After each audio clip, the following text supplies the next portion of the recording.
quand ils vont à l'église, fais le bilan de ta vie. Comment quelqu'un va faire son bilan de sa vie parce qu'il n'avait aucun objectif? On peut faire un bilan lorsqu'on a un objectif. C'est bien que le pasteur ou le prêtre ou l'imam puisse vous dire faites le bilan de votre vie. Ou votre père ou votre mère vous demande de faire le bilan de votre vie. Mais on fait un bilan à partir de l'objectif qu'on avait ou des objectifs qu'on avait. Maintenant, vous n'avez pas d'objectif. Vous allez faire un bilan comment?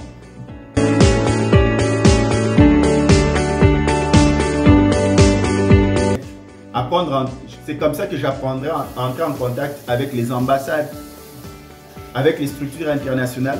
Et c'est comme ça que ma base d'amis vont devenir plus les responsables des organismes internationaux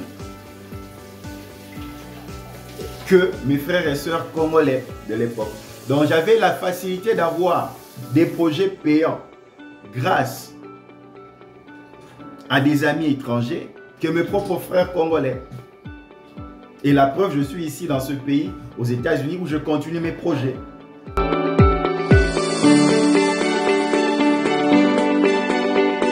Me dit ouvertement, je vois ton CV, tu es brillant, tu t'exprimes bien, jeune que j'étais encore à l'époque. Il me dit, mais qui t'a recommandé? Je dis, je n'ai pas de recommandation. Non, cette entreprise est éminemment politique. Il faudrait avoir une recommandation pour pouvoir être accepté dans cette entreprise, que tu sois retenu. Et il me montre l'ensemble d'une pile de CV accompagnés avec des lettres de recommandation des hauts cadres des partis politiques à l'époque, des personnes influentes, des généraux, des colonels. Et moi j'ai dit à la personne, moi je n'ai aucune personne qui peut me recommander, il n'y a que moi.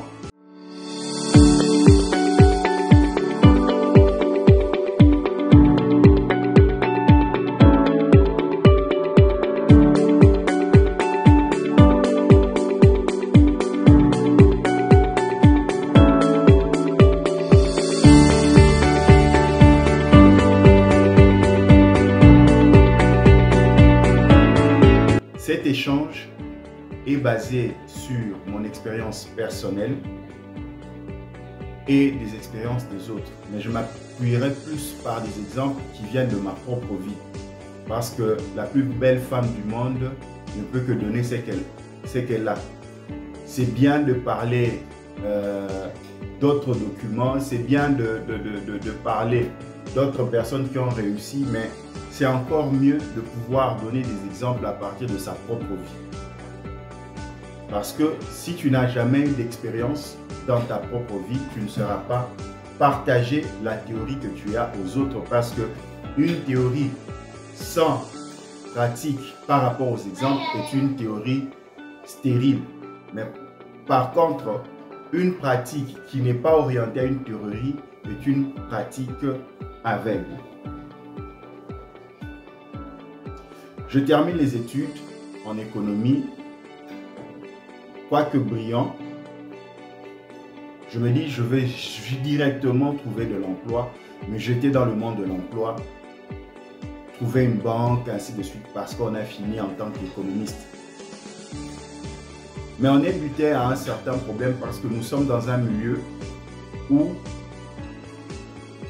l'emploi est lié à des connaissances, est lié à des cercles.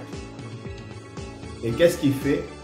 On a un retard par rapport à l'employabilité, on a un retard à réaliser ces projets parce que quand tu finis tes études, tu t'es dit que tu dois être utile pour toi-même, utile pour ta famille, utile pour ta communauté et utile pour ton pays. Parce qu'on est épanoui en société par le travail. Malheureusement ou heureusement, ça ne prend pas le chemin pour moi. Je suis obligé de trouver d'autres solutions. Et grâce à Dieu, je tombe sur un document de la Banque mondiale qui parlait de gestion de projet, qui parlait de planification, qui parlait de stratégie. Et là, la Banque mondiale vient avec cette nouvelle notion à l'époque qui était projet basé résultat. D'où l'importance que je lance aux jeunes de pouvoir fréquenter les bibliothèques, de pouvoir fréquenter les lieux de connaissances parce qu'ils peuvent avoir dans les ouvrages les éléments qu'il leur faut. À l'époque, Internet n'était pas développé comme maintenant. Il fallait aller dans les cybercafés, payer de l'argent. Et nous, à cette époque-là, on n'avait pas assez de moyens. Il fallait aller dans les bibliothèques. Donc, vous avez la bibliothèque de la Banque centrale. Là, vous êtes à Kinshasa, en République démocratique du Congo. La bibliothèque de la Banque centrale. La Banque centrale a une très belle bibliothèque.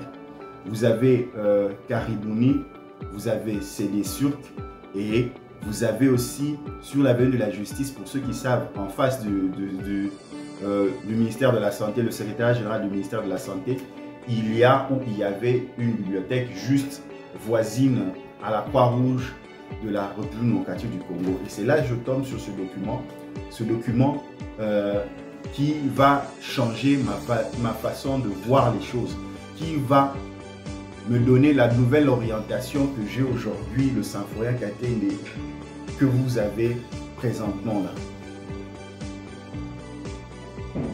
C'est par la connaissance que votre esprit est ouvert. C'est par l'information que votre esprit est ouvert. C'est par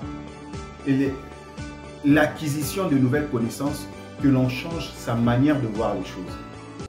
Et dans ce document, je veux comprendre une chose, que tout est une question de stratégie. Dans la vie, pour réussir, il faut une stratégie. Stratégie dans tout, stratégie pour étudier, stratégie pour trouver un emploi, stratégie pour se marier, stratégie pour se stabiliser dans la société, stratégie pour faire avancer ses projets. Mais malheureusement, nous venons de communautés où on n'a pas à disposition ces genres d'informations parce que l'université ne donne pas toutes ces informations. L'université se limite tout simplement à donner des connaissances qui, de fois, des connaissances dans des pays sous-développés, en voie de développement ou même développés, vous ne savez pas les utiliser s'il n'y a pas un maître, s'il n'y a pas un mentor pour vous montrer la voie à suivre. C'est la raison pour laquelle, après les études, il y a les stages professionnels, les stages de perfectionnement, parce que la pratique est deux fois différente à la théorie, surtout sur terre.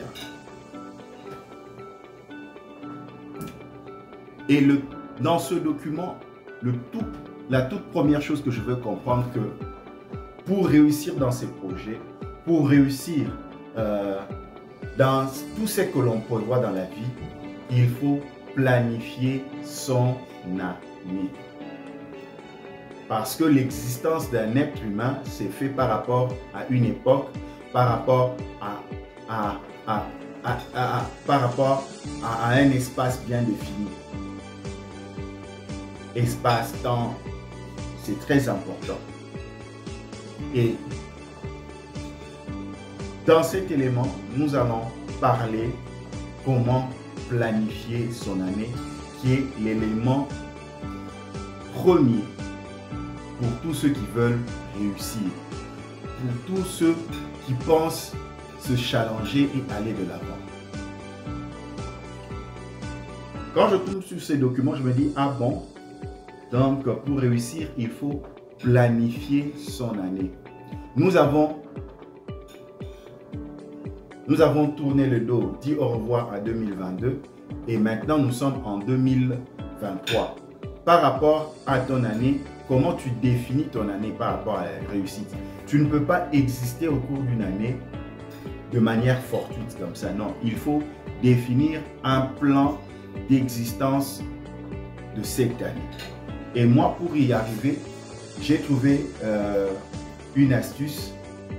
J'ai trouvé l'astuce qui était de pouvoir considérer l'année en question comme un plan. Donc, l'année comme nous l'avons, je l'ai divisée en 4 parties. 4 parties regroupées en 3 mois. Donc, j'avais un premier trimestre, deuxième trimestre, troisième trimestre et un quatrième trimestre. Et parmi ces trimestres, je cherche des éléments importants qui peuvent me guider pendant ce trimestre. Maintenant, c'est comme ça que nous allons partager cet élément pour comprendre comment planifier son année pour pouvoir réussir dans ses projets. 1. L'année doit être planifiée en tenant compte de 6 points. Ces 6 points sont la vision, l'objectif, la stratégie, plan d'action, programmation, ainsi que indicateur d'action. Ces 6 éléments sont très importants et ça vous permettra d'aller de l'avant. Vous n'êtes pas né riche ou héritier d'une famille pour dire que non, je viens au monde, il y a mon père, il y a ma mère qui m'a déjà programmé comment je vais réussir dans la vie, comment je vais avancer. Donc, tu dois tout faire toi-même, tu dois réussir toi-même. Cette vidéo n'est pas destinée à ceux qui veulent devenir riches, mais cette vidéo est destinée à ceux qui veulent réussir dans leur projet. Et si devenir riche est l'un de tes projets, tu es le bienvenu. Donc nous n'avons aucune prétention de dire que nous allons rendre les gens riches. Non, mais nous avons cette prétention de dire qu'avec beaucoup d'humilité, si vous mettez certaines normes en pratique avec beaucoup de discipline, vous allez atteindre vos objectifs. Pour atteindre ces objectifs pendant l'année, il faut avoir, tout premier point, une vision. C'est quoi une vision? C'est-à-dire, que voulez-vous devenir au cours de cette année? Où voulez-vous être cette année? Par exemple, en 2023, vous vous dites, qui je dois devenir en 2023? Qu'est-ce que je dois faire? C'est cette vision. Par exemple, il y a ceux qui disent, en 2023, je vais je vais devenir homme d'affaires, par exemple. En 2023, je vais créer ma petite boutique. En 2023, je vais quitter le pays pour aller en France. En 2023, je veux me marier. En 2023, donc ça c'est la vision. En 2023, je vais perdre 10 kilos. En 2023, je veux perdre 20 kilos. Ça, ce sont la grande vision que tu as de cette année. Donc, pour toi, tu te considères que tu vas perdre du kilo. Si tu as un surpoids, tu te dis, ma vision cette année, c'est de perdre. En 2023, je vais parler l'anglais. Donc, pour ma personne, je termine en économie. Je vais chercher de l'emploi avec mon CV. J'ai fait les portes des entreprises dans la commune de La Gombe. Et une entreprise qui va vraiment me toucher, qui va créer le déclic dans ma tête, c'est une entreprise publique qui a pignon sur rue en République démocratique du Congo.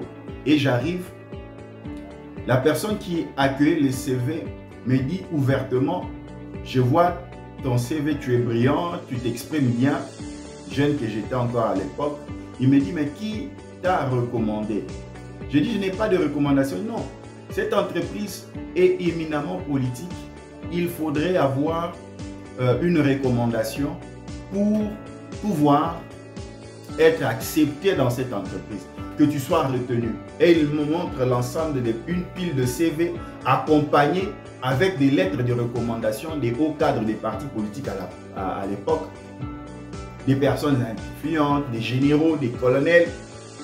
Et moi, j'ai dit à la personne, moi, je n'ai aucune personne qui peut me recommander, il n'y a que moi.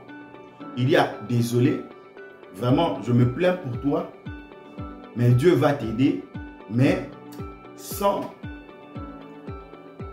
recommandation,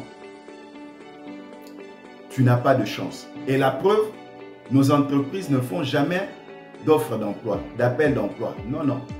Tu remarqueras, les gens sont recrutés, mais en aucun jour, nous recrutons. Vous connaissez vous-même ces entreprises en République démocratique du Congo qui ne proposent pas des offres d'emploi, mais ils recrutent. Je ne vais pas citer les noms pour ne pas ternir l'image de l'entreprise. Énervé et dépassé, je me dis, mais pourquoi c'est comme ça? Donc, si tu es né en République démocratique du Congo, que tu n'es pas d'une grande famille, donc tu n'as aucune chance de pouvoir émerger. Je me suis dit, non, je ne veux pas rester là. Le déclic me vient du document que j'avais vu à la bibliothèque de la Banque mondiale qui parlait de stratégie, de planifier son année, planifier ses projets.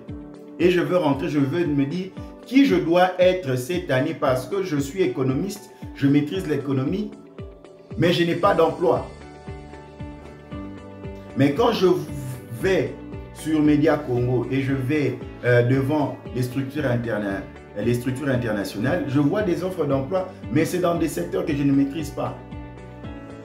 Et automatiquement, je me suis dit, je vais faire une reconversion professionnelle. Reconversion professionnelle.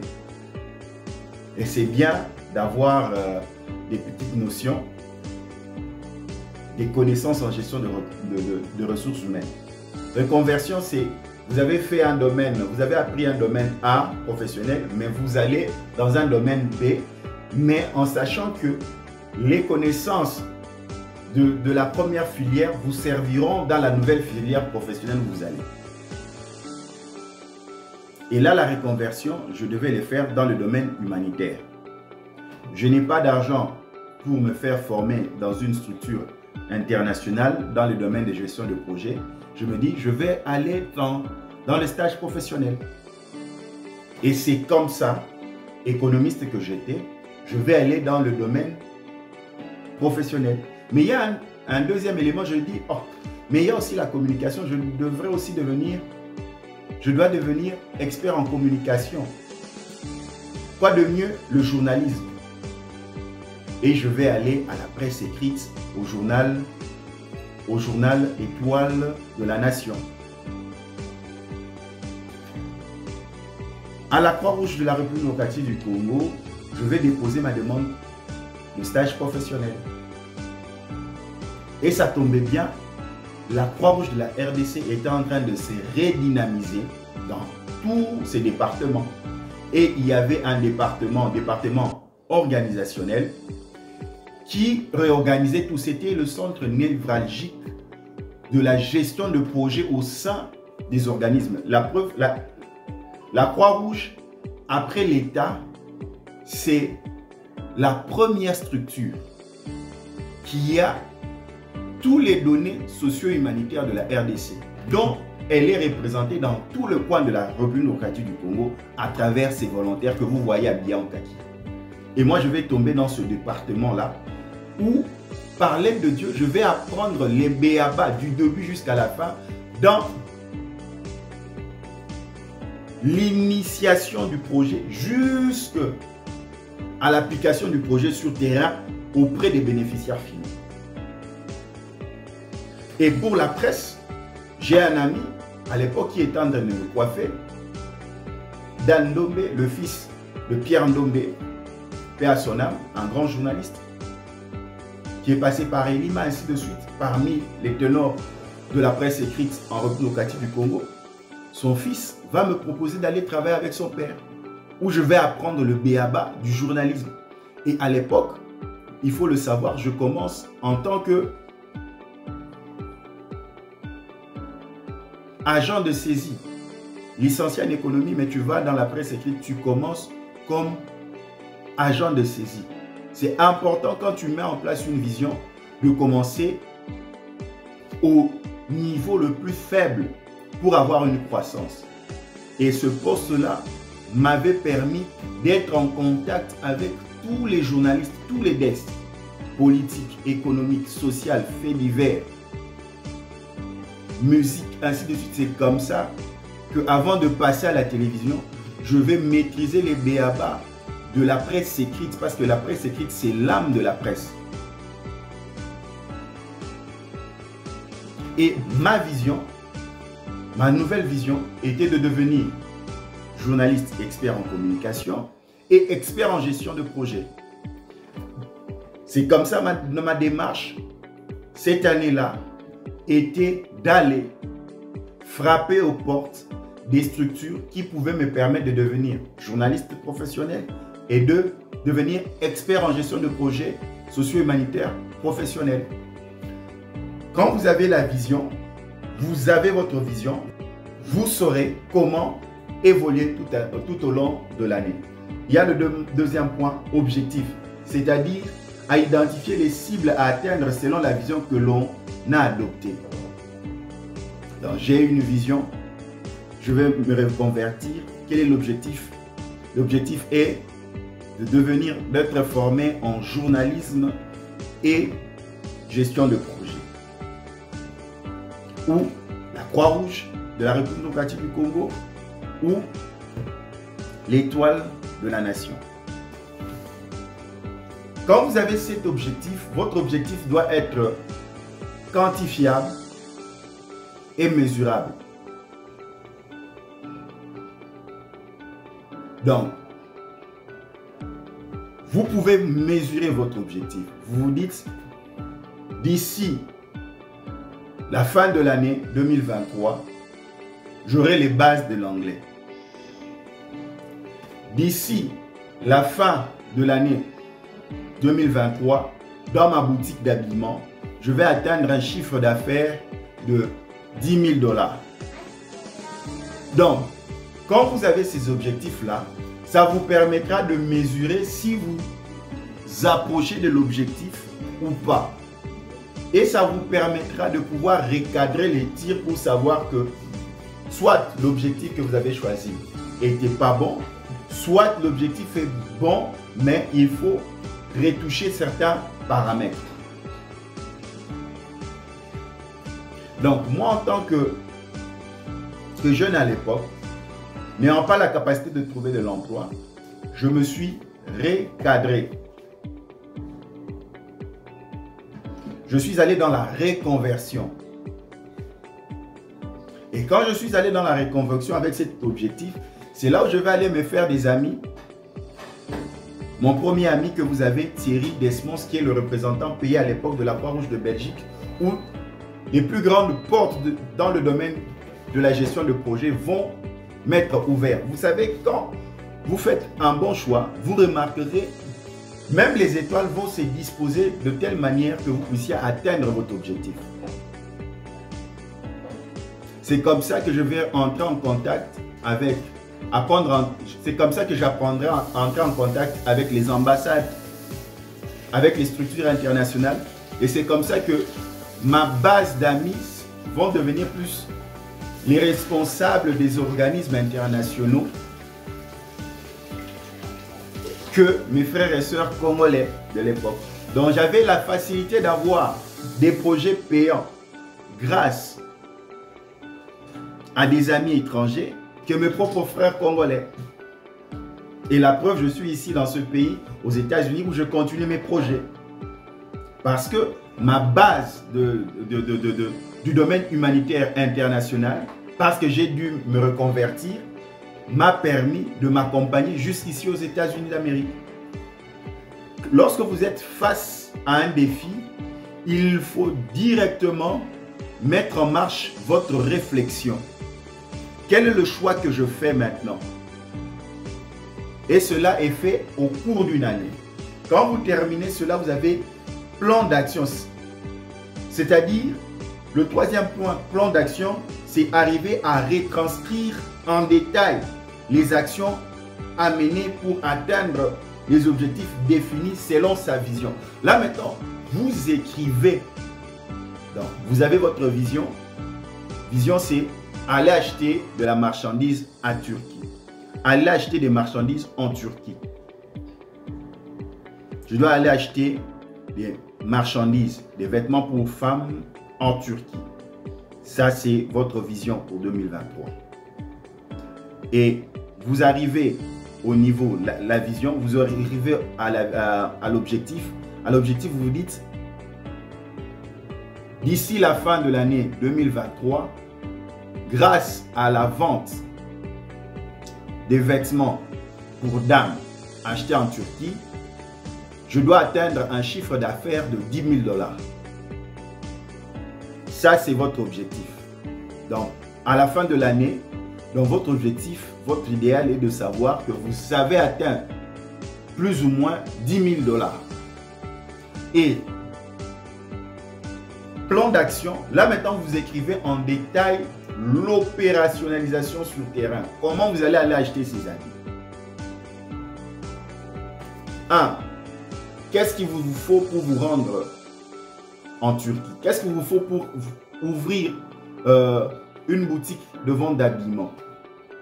Le billet pour la Turquie. Là où vous allez arriver en Turquie. Quel endroit vous allez acheter en Turquie? Qui sera votre contact pour vous accompagner par rapport à l'achat des vêtements en Turquie? Lorsque vous serez à Kinshasa, quelle est la zone de chalandise de votre clientèle? Qui sera votre clientèle? Ces vêtements, vous allez les vendre cash ou bien ça sera, vous allez donner en prêt et après tel moment, X moment, on vient vous payer cet argent. Là, vous écrivez, vous entrez en profondeur. Moi, pour mon cas, c'était... Je fais une reconversion dans le domaine de la communication et de la gestion de projet. 2. Objectif. D'ici la fin de cette année, je dois être pris dans 2 structures. Une structure en gestion de projet et une structure en communication. Et quand je passe cette étape, ça de plan d'action. Qu'est-ce que je vais faire? Là, je vais apprendre. Je vais apprendre les notions de la gestion de projet. Je veux me perfectionner en gestion de projet. Je serai en stage professionnel à la Croix-Rouge de la RDC. Je veux me développer. Je vais faire le terrain. Je vais travailler pour mon propre compte en tant qu'expert en gestion de projet. Et en communication, je vais apprendre les bases du journalisme. Pour plus tard, avoir mes propres programmes de médias, data market, genre et volontariat, deadline, le trophée Moukenimbaï à la télévision. Là, je détaille mon plan. Et nous arrivons au point 5, programmation. C'est arriver à mettre sur le calendrier ou faire le chronogramme de toutes mes actions à mener pour atteindre mes objectifs selon la vision précise que j'ai de l'année. Je vais vous faire une petite anecdote. Quand je me sens arrivé bien formé à la presse écrite, quand je me sens compétent en gestion de projet, je me lance pour mon propre compte. Je deviens consultant. Par exemple, je vais à l'est de la RDC avec Corded, qui est une Caritas hollandaise, pour la reconstruction de la prison de Walungu, 45 km de Walungu. Corded totalisé 100 ans. Et j'ai couvert cela. Je suis allé à la prison de Walungu. À l'époque, la prison de Walungu a été attaqué par les FDLR. Nous, on devait aller parce que le gouvernement de l'époque, le gouvernement provincial à Bukavu avait fait cette demande auprès de Corded pour la reconstruction et Corded avait reconstruit cette prison. En tant qu'expert en gestion de projet, en tant qu'expert en communication journaliste, j'ai couvert cela et je les ai accompagnés dans ce projet. Maintenant, il y a un élément important. Quand je termine à la presse écrite, mon premier projet d'émission, je l'ai fait pour Télé 50. Je suis allé à Télé 50. Grâce à qui? Arlette Matondo. Arlette Matondo était présentatrice journal à Télé 50. Et le jour que je viens déposer, je trouve Floride Zantoto. Nouveau que j'étais, Floride, lui, il était déjà une star à l'époque parce qu'il passait à la télévision. Il me voit sans me connaître, il me salue. C'est la raison pour laquelle j'ai toujours été proche de Floride Zantoto parce que c'est quelqu'un de sympa. Mais malheureusement, ça n'avait pas abouti. À l'époque, Télé 50 n'acceptait pas des programmes extérieurs. Malgré tout, par rapport à notre programme et les ambassadeurs, Télé 50, nous sommes la première structure indépendante qui a remis un prix d'excellence à Télé 50, le trophée Moukenimbaï. Arlette Matondo peut témoigner. Donc vous voyez, lorsque vous planifiez votre année, vous savez là où vous devez aller. Vous savez qu'est-ce que vous devez faire parce que vous n'allez pas éparpiller trop d'énergie. Donc la programmation, vous mettez dans un calendrier. Donc j'avais choisi telle date, je vais aller à Télé 50 pour faire une demande. Telle date, je ferai tel projet. Donc vous écrivez vous opérationnalisez cela. Indicateur, ça c'est le point 6, indicateur d'action, c'est-à-dire arriver à élaborer un tableau de bord qui permettra de surveiller la manière dont mes actions sont en train d'être réalisées selon mon chronogramme. Ce tableau de bord permettra de corriger les erreurs de réalisation des actions dans le calendrier. C'est très important. Vous vous posez la question, mais comment à chaque fois ce monsieur ou cette dame, lorsque elle est devant les gens, elle n'improvise pas, elle parle clairement de ses idées, elle partage facilement de ses idées? Non. Certaines personnes ont cette facilité de pouvoir avoir un tableau de bord de l'année en question. Et c'est la raison pour laquelle, même si il y a une opportunité dans le domaine pour lequel il affectionne, il a du mal de tomber à côté. Télé 50 ne m'accepte pas. J'aimais beaucoup les programmes de Télé 50, comment ça se présentait, très bien. Je ne baisse pas le bras. J'écris des projets et j'ai des amis. Quand vous commencez dans un domaine, vous voulez réussir dans vos projets, acceptez aussi même ce petit projet qui vient vers vous. J'ai un ami, Roby et Tissomba, qui me propose de faire le projet gouverneur. Sachant que je suis expert en gestion de projet, il me demande de faire le projet gouverneur pour lui. Et j'écris le projet gouverneur. Yves Kambala le propose de parler du projet gouverneur à Kin 24 Télévision. Yves Kambala l'invite, mais lui, comme il est l'initiateur du projet et l'expert qui a écrit le projet était moi, il m'invite sur le plateau de Yves Kambala à Télé 50 et c'était une très belle émission. C'était pour la première fois que je passe dans les médias. Roby, connaissant le directeur de programme à l'époque de Kin 24, Chelito, il dit à Chelito, mon ami est un expert en gestion de projet, il a des très bonnes idées, il travaille dans le domaine humanitaire, c'est lui qui est le concepteur, mais il veut aussi avoir un programme à la télé. Il est allé à Télé 50, Télé 50 n'accepte pas des programmes extérieurs. Est-ce que vous pouvez aussi lui donner l'opportunité de le faire ici? Chelito, sans hésiter, va m'amener auprès du directeur de programme de l'époque de Kin 24, le financier de Kin 24 et l'assistant du DG. Et sur place, je vais présenter devant les trois personnalités mon approche de mes programmes. Data Market Deadline, genre volontaire et même un peu plus tard, Trophée Mukenimbai. Et sur le champ, on ordonne que mes programmes soient logés sur Kin 24, qui est la chaîne de l'ancien gouverneur André Kimbuta. Donc vous voyez, lorsque vous préparez votre année, lorsque vous avez des éléments clairs, à chaque fois que les opportunités se présenteront au devant de vous, vous allez les saisir parce que vous êtes déjà préparé. Planifier son année, c'est comme un militaire qui s'entraîne tout le temps et que lorsqu'il y a affectation sur ce terrain, le militaire n'aura pas le temps de pouvoir chercher qu'est-ce que je dois faire parce qu'il sait ce qu'il doit faire, parce qu'il est toujours prêt. Lorsque vous savez planifier votre année, vous êtes semblable à un médecin.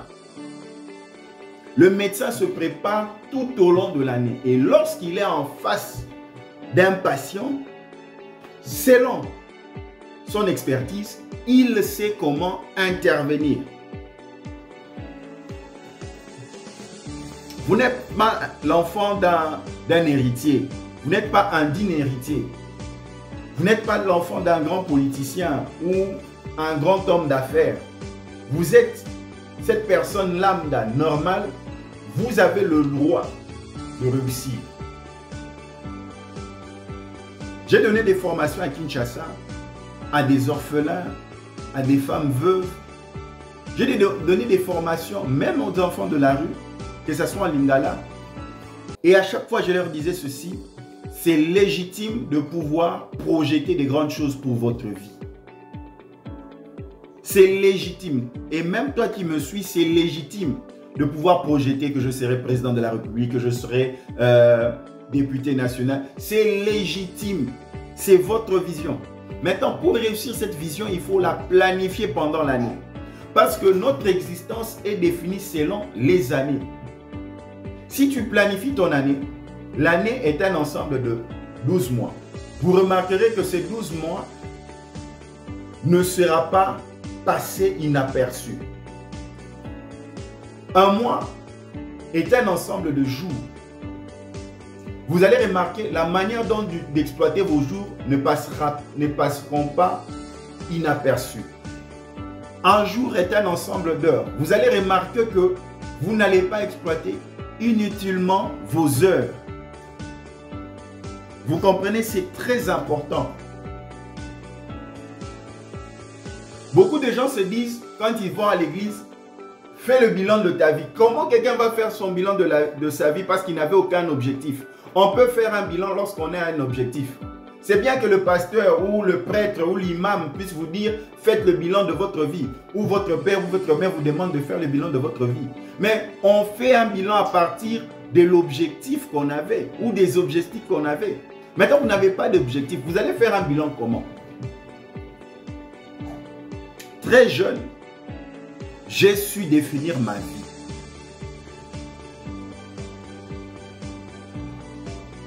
J'ai su définir ma vie, c'est ce que je voulais pour ma vie. Même le fait que je sois ici aux États-Unis, ce n'est pas par hasard parce que je l'ai planifié ainsi par rapport aux objectifs que je vais atteindre. Ne dépensez pas votre année pour rien. Considérez votre âge. Mettez 5 ans de plus à votre âge. Le nombre d'âge que vous avez actuellement, additionné à 5 ans. Si vous avez 20 ans, vous aurez 25 ans dans 5 ans. Si vous avez 35 ans, vous aurez 40 ans dans 5 ans. Si vous avez 45 ans, vous aurez 50 ans. Maintenant, posez-vous la question. Dans 5 ans, qui serez-vous? Où serez-vous? Qu'est-ce que vous aurez en main? C'est comme ça que l'on planifie. Si vous arrivez à planifier pour une année, vous planifierez pour 2 ans, vous planifierez pour 10 ans, vous planifierez. Il faut avoir une thématique par rapport à son année. Les thématiques ne sont pas que pour les entreprises, que pour les églises. Votre vie doit avoir une thématique chaque année. La thématique de votre vie, c'est la vision. Et par rapport à votre vision, vous allez voir si j'ai les moyens pour atteindre cette vision. C'est très important. Les éléments que nous venons d'observer ensemble, de partager ensemble, sont plus puisés de ma propre vie. Parce que j'ai estimé qu'il est mieux d'expliquer les choses avec ses propres phrases que d'emprunter des autres. Parce qu'il n'y a aucune particularité. De partout où vous nous avez suivi, merci de vous connecter à nos programmes. Que Dieu vous bénisse. À la prochaine.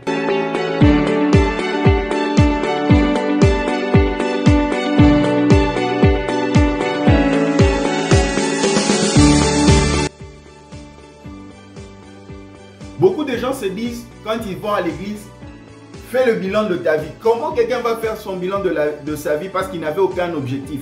On peut faire un bilan lorsqu'on a un objectif. C'est bien que le pasteur ou le prêtre ou l'imam puisse vous dire, faites le bilan de votre vie. Ou votre père ou votre mère vous demande de faire le bilan de votre vie. Mais on fait un bilan à partir de l'objectif qu'on avait ou des objectifs qu'on avait. Maintenant, vous n'avez pas d'objectif. Vous allez faire un bilan comment?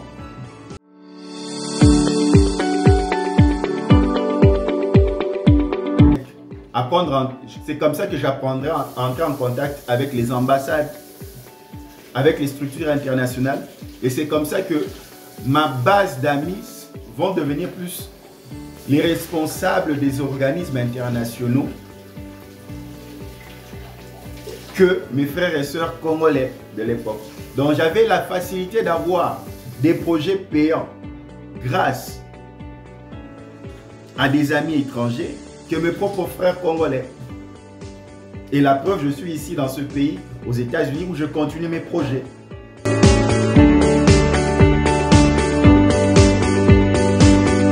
Me dit ouvertement, je vois ton CV, tu es brillant, tu t'exprimes bien, jeune que j'étais encore à l'époque. Il me dit, mais qui t'a recommandé? Je dis, je n'ai pas de recommandation. Non, cette entreprise est éminemment politique. Il faudrait avoir une recommandation pour pouvoir être accepté dans cette entreprise, que tu sois retenu. Et il me montre l'ensemble d'une pile de CV accompagnés avec des lettres de recommandation des hauts cadres des partis politiques à l'époque, des personnes influentes, des généraux, des colonels. Et moi, j'ai dit à la personne, moi, je n'ai aucune personne qui peut me recommander, il n'y a que moi.